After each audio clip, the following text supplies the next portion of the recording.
Hey guys, welcome back to my YouTube channel. This is the last video on correcting your shoulder depression or low shoulders. Today we're going to go over the strength correctives. And before we get into the strength, if you have depressed shoulders, you may have dysfunctional breathing. The reason why I'm going over breathing is because a lot of people I've assessed who have low shoulders are not getting optimal levels of oxygen, and this can affect your energy, digestion, your whole nervous system. So for this video, we're going to make sure that you're at least breathing in through your chest. So when you lie down, you should feel your chest rise up towards the ceiling and rise up towards your head. If you don't feel both, you need to correct and start practicing this both inside as a part of your exercise routine and outside in your lifestyle. So I realize that in the industry now, it's fashionable to criticize chest-only breathing, which I agree with, but if you have depressed shoulders, your greatest risk is breathing excessively with your stomach, not your chest. Now we get into the actual strength movements like we talked about. If you do the big basic compound lifts like bench press, row, deadlift, and pull-ups, you're working the muscles which promote low shoulders.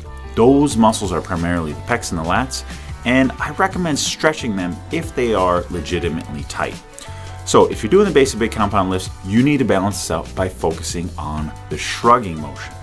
Now there's a ton of movements we can cover doing this, so I'm going to show you my favorites. Since the purpose of this video is about depressed shoulders, I'm not going to delve into these exercises too much, but I am going to showcase them. And we're going to take a standard template of a push, pull, overhead push, overhead pull, anterior core, hip dominant, knee dominant, and isolated shrugging exercise.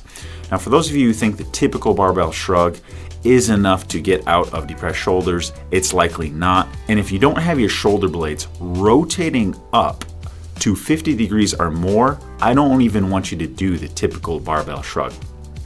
What I want you to do is the exercises that we're going to go over below. Now for a standing horizontal pushing exercise, we're going to incorporate our shrugging motion into an incline press like this exercise. Make sure at the end of the range of motion, you are shrugging. Now for a horizontal pull, I'm doing some face pulls, which allow me to shrug my shoulders up at the end range of motion and keep my shoulders through the rest of the movement in a neutral position.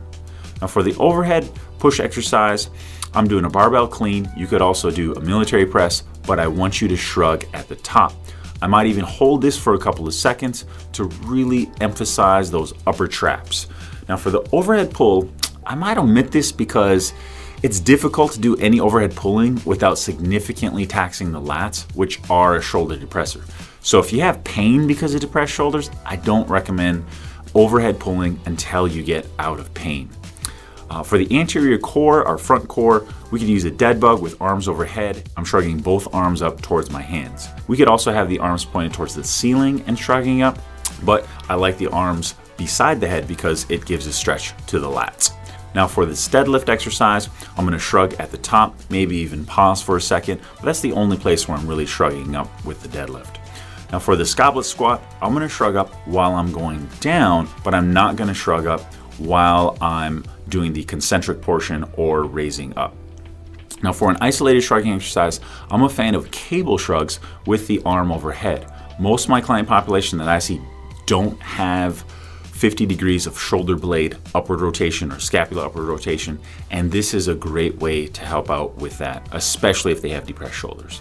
Now these are just examples of what you need to do to balance out your program if you have low shoulders, and you don't need to include all of them, but I think you should include some of them. And remember, if you strength train, you are at a risk of developing depressed shoulders because the popular movements simply encourage depressed shoulders. Don't fall into this trap. Mix up your rowing with face pulls, mix up your strict horizontal pressing with incline pressing with a shrug, include arms overhead with a shrug anytime you can as long as it's pain-free. If you like the video, please hit the subscribe button, thumbs up me, ask some questions about exercises you're not sure about. Thanks for watching.